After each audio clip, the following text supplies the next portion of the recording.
Bonjour à tous, heureux de vous retrouver pour cette nouvelle quotidienne direction l'hippodrome de Compiègne ce vendredi et non pas l'hippodrome de Vincennes qui était logiquement programmé pour le Quintet Plus. Ce sera à Compiègne dans la 10e course, le prix Futet. On va évoluer sur 2000 mètres, 16 partants et on attaque tout de suite avec les bases et notamment le numéro 5 Inkaman qui traverse une belle passe actuellement, 100% de réussite sur cette piste. Je pense qu'il peut tout simplement le faire de bout en bout. Le numéro 2 King Platine qui tarde à recouvrer tout son potentiel. Maintenant, justement, ce potentiel, il l'a. Il s'est souvent bien comporté sur ce parcours, il ne faudra pas le sous-estimer. Le numéro 15, Gold Cave, sa forme est sûre. Il affiche 2 victoires et 4 accessites en 10 tentatives sur la distance. Certes, il a hérité du 14 dans les stalls, ce qui n'est jamais facile à Compiègne, mais moi, je vais lui faire confiance. On va passer maintenant aux opposants avec le numéro 8, Edgar Best, qui vient de renouer avec le succès sur la distance. C'était sur l'hippodrome de Fontainebleau. Il a été logiquement pénalisé au poids de 3 kg. À mon sens, il a encore un petit peu de marge et devrait pouvoir compléter la bonne combinaison. Le numéro 10, Kaylin, la constance n'est pas son fort, c'est vrai, mais la distance lui va comme un gant.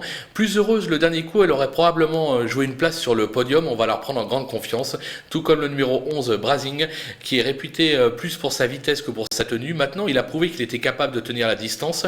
En revanche, un seul accessite en 7 tentatives à ce niveau. Mais moi, je m'en méfie quand même parce que son entourage est assez confiant.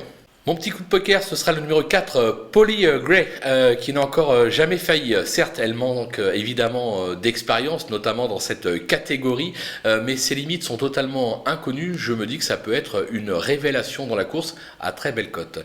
Du côté des outsiders, le numéro 6, Silver Crystal, qui cherche sa course actuellement à ce niveau, comme en attestent ses 2 dernières tentatives. Maintenant, elle aura contre elle d'effectuer sa rentrée. Son entraîneur dit qu'elle peut manquer.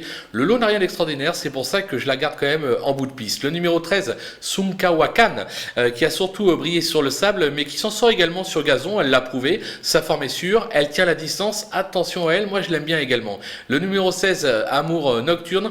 Moi, je l'avais barré au départ. 6 sorties cette année pour un seul succès sur l'hippodrome de Fontainebleau. Maintenant, son entourage dit que le dernier coup, c'est une course à oublier, qu'elle n'a pas fait sa valeur et qu'elle est beaucoup mieux le matin à l'entraînement. Donc là encore, si vous avez la place, pourquoi pas la glisser en fin de combinaison, tout comme l'As Falcon Run, que j'aurais habituellement mis très haut. Maintenant, il a gagné son quintet fin mars. Il a pris 9 livres de pénalité. Le dernier coup, il a échoué justement avec cette pénalité sur le dos. J'ai la sensation qu'il n'a plus trop de marge à ce niveau, qu'il va falloir attendre qu'il baisse au poids pour le reglisser sur un ticket. Toutefois, comme je l'ai dit, le lot n'a rien d'extraordinaire. On le met en bout de piste si vraiment on a la place dans un champ réduit par exemple. Du côté des délaissés, le numéro 3, It's All a Dream, qui reste sur 2 échecs cuisants, dont un à ce niveau. Il passe surtout pour être performant sur le sable. Moi, je ne le garde pas. Le numéro 7, My Story, qui a plutôt déçu depuis le début de la saison. Elle aurait probablement préféré évoluer sur plus long, raison pour laquelle je ne la garde pas également. Le numéro 9, Maxi Bello, de retour en plat après un passage peu concluant sur les obstacles.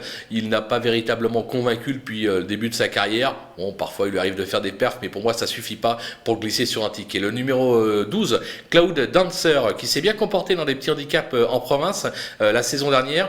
Seulement 5e dernièrement d'un réclamé, pour moi ça suffit pas. Et enfin le 14, Crying Over Here, qui s'est déjà placé sur ce parcours mais à réclamer. Elle reste toutefois plus compétitive sur plus court, raison pour laquelle je ne l'ai pas gardée également. Voilà, on a fait le tour de cet événement, pas si simple à décrypter. On va se quitter avec évidemment le pronostic, mais également des conseils de jeu. Bonjour à tous.